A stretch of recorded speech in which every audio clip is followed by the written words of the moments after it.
क्योंकि सामने वाले पक्ष के जो अस्त्र शस्त्र थे बड़े लुभावने थे, तो उसी में फंस करके रह गए। बड़े लुभावने अस्त्र शस्त्र थे, वो उसी के आकर्षण में उलझ करके रह गया, उलझा है ना। ये वाले अस्त्र शस्त्र बड़े खतरनाक होते हैं, जो दिखते बड़े अच्छे हैं लेकिन चोट करे गंभीर दिखने में तो अच्छे हैं लेकिन गंभीर और गहरी चोट करते हैं। हम समझ ही नहीं पाते हैं कि ये अस्त्र है, हम समझते कुछ और है। क्या समझते हैं? जहर को ही आज तक अमृत मान करके अपनाया है,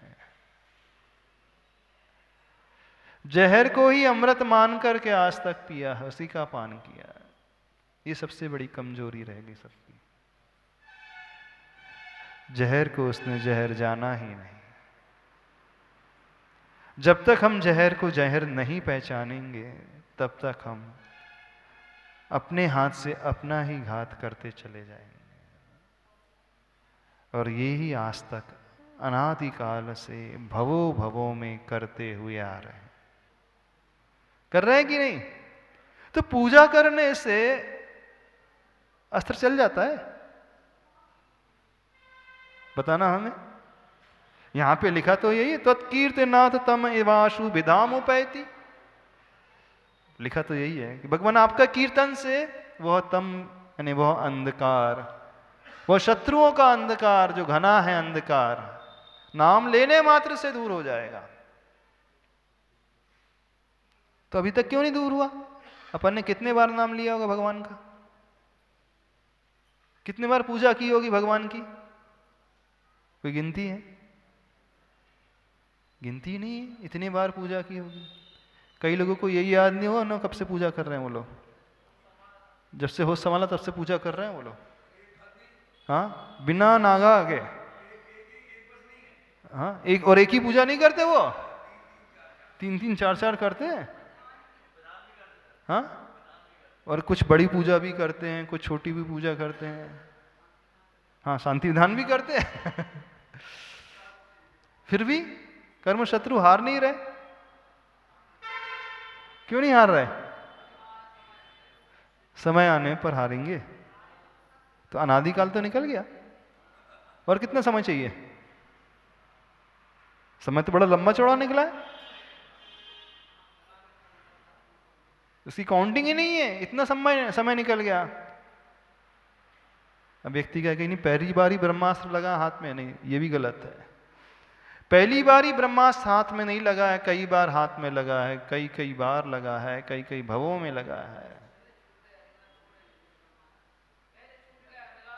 नहीं, छूटा थोड़ी है, छोड़ा है। अच्छा, अब नहीं छोड़ेंगे, ब्रह्मास्त्र को पकड़े रहेंगे पर चलाएंगे नहीं ब्रह्मास्त्र को हाथ में जकड़े रहेंगे पर चलाएंगे नहीं, ऐसा?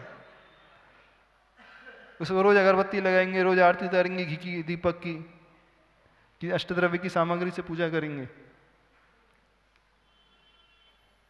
पर जब एक बात अपन यहां देखते हैं श्लोक में, तो लिखा तो यही कि त्वत्कीर्तनात् लिखा है, यानी भगवान के कीर्तन से। कीर्तन का अर्थ क्या होता है? कीर्तन यानी मुख से गुणगान करना, भक्ति करना मुख से बोलकर। यदि इतना ही आसान होता तो फिर क्यों नहीं हुआ अभी तक? अरे कीर्तन कर तो रहे हैं, कैसे नहीं कर रहे हैं? भगवान की पूजन तो कर रहे हैं, हाँ। पर जहां दृष्टि होना चाहिए वहां दृष्टि नहीं, नहीं। कीर्तन का अर्थ क्या हाँ, होता है? उसे कीर्तन का मतलब नहीं, आपने शब्द सुधार दिए कीर्तन शब्द का अर्थ क्या होता है? हाँ, आप बताना। कीर्तन का अर्थ क्या होता है? कीर्तन मतलब कीर्तन में ही कीर्तन किलकिल करने लगना, आपस में लड़ भिड़ना। कीर्तन में भी कषाय करने लगना। अच्छा, ऐसा अभी समझ में आया? अभी हमारी बुद्धि थोड़ी कम चलती है ना धीरे धीरे चलती, धीरे धीरे समझ में आता है, एकदम से समझ में नहीं आता। आप लोग ज्ञानी लोग हैं तो अनुभव की कीर्तन का ज्ञान है ना, जानते अकेले हैं, जानते अकेले हैं, ये कीर्तन कहलाता है। जानते हैं भक्तामर स्तोत्र, पढ़ना कीर्तन कहलाता है। आदिनाथ भगवान का नाम लेना, आदिनाथ भगवान की जयकार लगाना, ये सब कीर्तन कहलाता है। कीर्तन में बड़ा गा गा करके कीर्तन किया जाता है ना, थिरक थिरक करके, मटका मटका करके गर्दन, लयबद्ध तरीके से होता है कीर्तन। ढोल मंजीरा बजा बजा करके कीर्तन का, बिना उसके कीर्तन होता ही नहीं है। होता है? नहीं होता। तो लयबद्ध तरीके से कीर्तन होता है।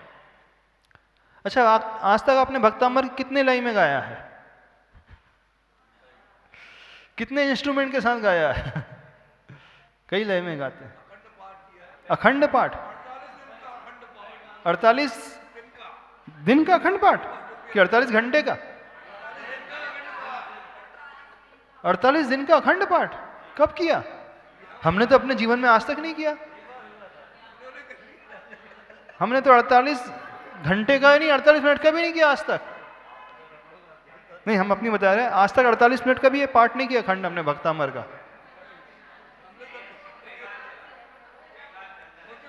कई बार चल चुका 48 दिन लगातार,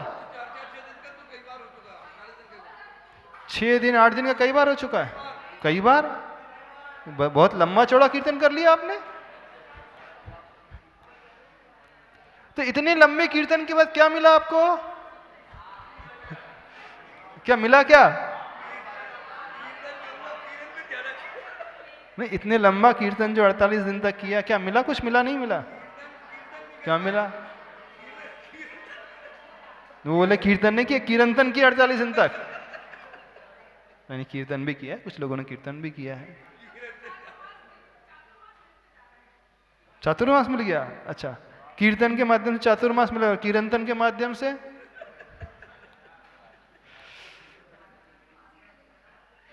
हमारी बात समझ में आ रही? नहीं समझ में आ रही? क्या समझ में आया? त्वत्कीर्तनात्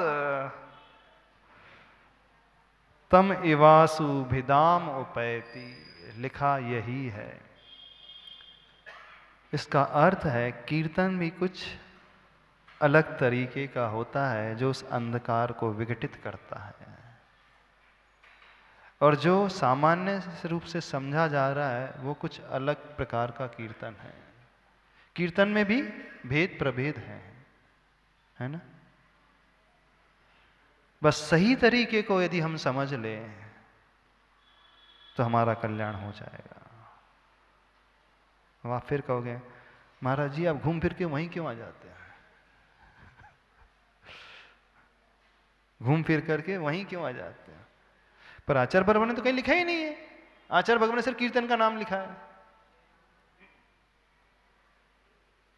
सुनकर समझ करके यदि हमने सही ढंग से नाम ले भी लिया तो वो कर्म रूपी सेना पराजित कैसे हो जाएगी? इतने डिस्कशन के बाद अपन ने समझ लिया कि नहीं, अच्छे ढंग से कीर्तन करना चाहिए। अब कोई व्यक्ति मनोयोग, वचन योग और काय योग लगाकर के कृत कारित अनुमोदना से सही विधि, सही तरीके को अपना करके अच्छे भावों से भी कर रहा है, उस सिचुएशन की अपन बात कर रहे हैं। तो क्या मात्र कीर्तन करने से कर्म रूपी सेना हार जाएगी? भगवान की भक्ति से नष्ट हो जाएगी? हम गर्दन मटका मटका करके भक्तामृत का पाठ करते रहे हैं। अब कीर्तन की बात नहीं कर, हम कीर्तन की बात कर रहे हैं, थोड़ा समझना होगा। अभी तक तो कीर्तन की बात चल रही थी, अब हम कीर्तन की, ओरिजिनल कीर्तन की बात कर रहे हैं जिसमें हमारा भाव लग रहा है। उद्देश्य भी हमारा समीचीन है। चलो अब हम उसकी बात कर रहे हैं। हम लोक की आकांक्षा से, सांसारिक वैभव की आकांक्षा से नहीं कर रहे, आत्म कल्याण की आकांक्षा से ही कर रहे हैं, कर्म निर्जरा की आकांक्षा से कर रहे हैं। हम ये सोच करके पढ़ रहे हैं भक्तामृत स्तोत्र कि मुझे अपने कर्मों को नष्ट करना है, मैं अपने कर्मों को क्षय करने के लिए प्रभु आपकी भक्ति कर रहा हूं। तो क्या भक्ति करने से कर्म कट जाएंगे? हमें बताएं कैसे कट जाएंगे कर्म? नाम लेने से कर्म कट जाते हैं?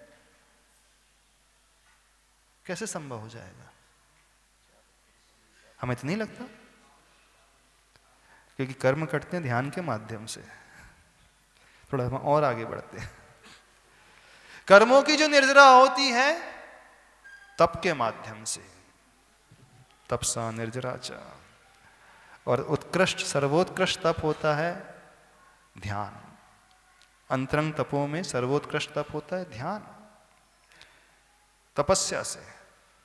अब यहां आचार्य भगवान अगर कीर्तन की बात कर रहे हैं, और वहां जब बात की जा रही है और साक्षात देखा भी जाता है, प्रत्यक्ष में देखा भी गया है कि निर्जरा जो हो रही है, शत्रु कर्मरूपी शत्रु की पराजय जो हो रही है वो ध्यान से ही होती है, यानी वो प्रैक्टिकल में उतार रहा है वो जीव।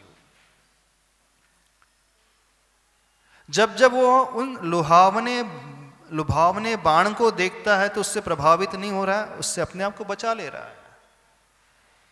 वो राग भी नहीं कर रहा, वो द्वेष भी नहीं कर रहा, वो काम की भावना भी नहीं रख रहा, वो लोभ लालच भी नहीं कर रहा। जब जब क्रोध आदि के निमित्त मिलते हैं वो क्रोध भी नहीं कर रहा है। अहंकार का जब निमित्त मिल रहा है तो अहम भाव से भी नहीं भर रहा है। जब ऐसी साधना करेगा तो उससे कर्मों की निर्जरा होगी। लेकिन यहां कहा जा रहा है कीर्तन से। अब कीर्तन में ये कुछ नहीं हो रहा है, न तपस्या हो रही है। कैसे कर्मों की निर्जरा हो जाएगी? कैसे कर्म रूपी शत्रु परास्त हो जाएंगे? हो जाएंगे कि नहीं होंगे? इसमें कैसे हो जाएंगे बताओ? यदि ऐसे ही होना था तो फिर कीर्तन से मुक्ति हो जाना चाहिए। नाम लेते रहो भगवान का, उससे मुक्ति हो जाएगी। बड़ी गहरी बात लेकर के आ रहे हैं। अब कैसे होगी बताइए? सत्य है, लिखा बिल्कुल सत्य है, कीर्तन से होती है, हम भी कह रहे होती है, पर कैसे? भावों से। भावों की विशुद्धि हो जाएगा। वो तपस्या ना करे हो जाएगी मुक्ति। हाँ, वो दीक्षा ग्रहण ना करे हो जाएगी मुक्ति। घर में रोज पाठ करते रहे, अखंड पाठ जीवन भर का, हो जाएगी मुक्ति। कर्म रूपी शत्रु पराजित हो जाएंगे। हाँ, तो फिर हमने दीक्षा काय को ली? आचार्य दीक्षा काय को ली? घर भर काय को छोड़ा? आचार्य ने बड़े घर में सदलगा में रहते, रोज भक्तमर का पाठ करते 24 घंटे का लगातार। एक टाइम बढ़िया अच्छे से भोजन करते, भक्तमर का पाठ, और कुछ नहीं करेंगे अपन। क्यों? सब इतना पैदल विहार, वो ग्रीष्म का काल का वो उपसर्ग, सर्दी को सहन करना, गर्मी को सहन करना, वो भूख प्यास को सहन करना, वो दंश मशक परिचय को झेलना, वो दिगंबर मुद्रा को धारण करना, वो केस लोंच करना, वो विहार करना, क्यों सब कष्ट सहन कर रहा है? वो खड़े होकर के ध्यान करना क्यों कर रहा है आचार्य? बताइए,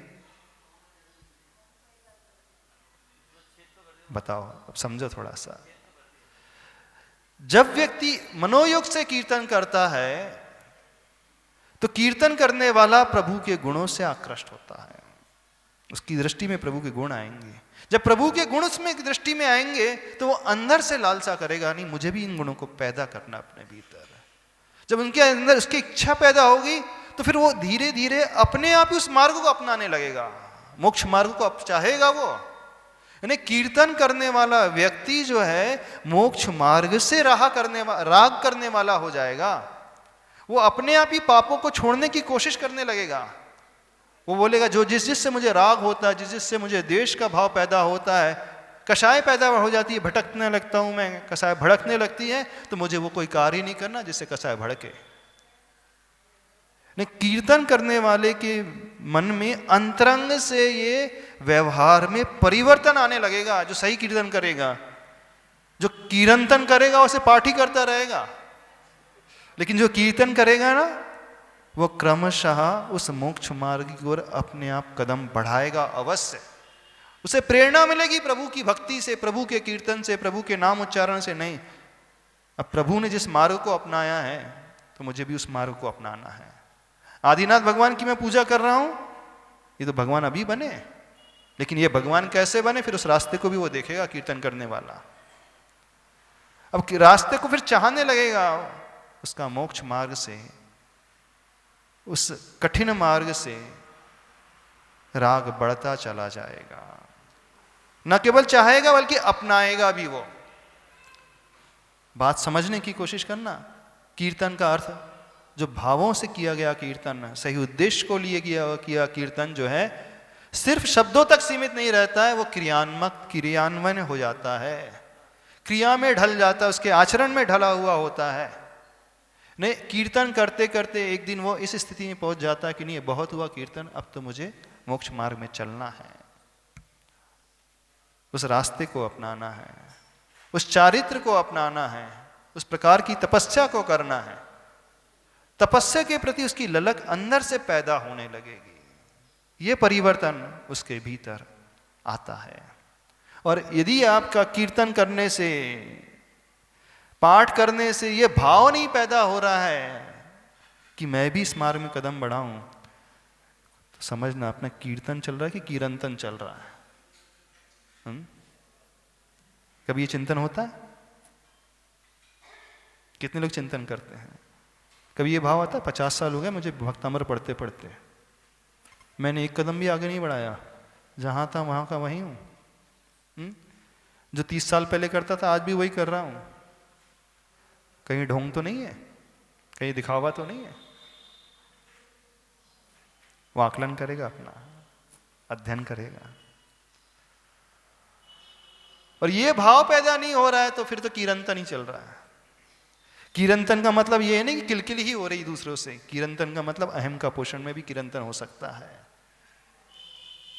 मेरे नाम का प्रचार प्रसार ये भी कीरंतन हो सकता है, प्रदर्शन का भाव ये भी कीरंतन हो सकता है, हो सकता है। हाँ, उसमें सांसारिक वैभव की आकांक्षा नहीं है, लेकिन अंदर के परिणाम नाम आदि को लेकर, ख्याति आदि को लेकर के। बात समझ में आ रही है? ऐसी परिणति लाना सीखो अपने भीतर। सच्चा भक्त जो होता है प्रभु का, भक्ति करते करते उस मुक्ति के मार्ग की ओर कदम बढ़ा देता है। वह भक्ति ही नहीं करता रहता हमेशा, भक्ति करने के पश्चात वह चिंतन करने वाला होता है, मनन करने वाला होता है। कितने लोग चिंतन मनन करते हैं? महाराज जी ये तो आप ही लोगों का काम है, हमारा थोड़ी काम है? ये तो आचार्य का काम है। किसका काम है भैया जी? किसका काम है? आचार्य श्री का काम है ना, अपना काम नहीं है। अपना काम क्या करना है? कीर्तन ही करते रहना, कि कीरंतन करते रहना। देखो इस प्रकार से समझने की चेष्टा करें। त्वत्कीर्तनात् तम इवाशु विदाम उपैति। कीर्तन से ही जाएगा, लेकिन वह कीर्तन प्रायोगिक हो जाएगा, गुणात्मक हो जाएगा। बस इतना ही कहते हैं, समय हो गया। देवादिदेव श्री आदिनाथ भगवान की जय।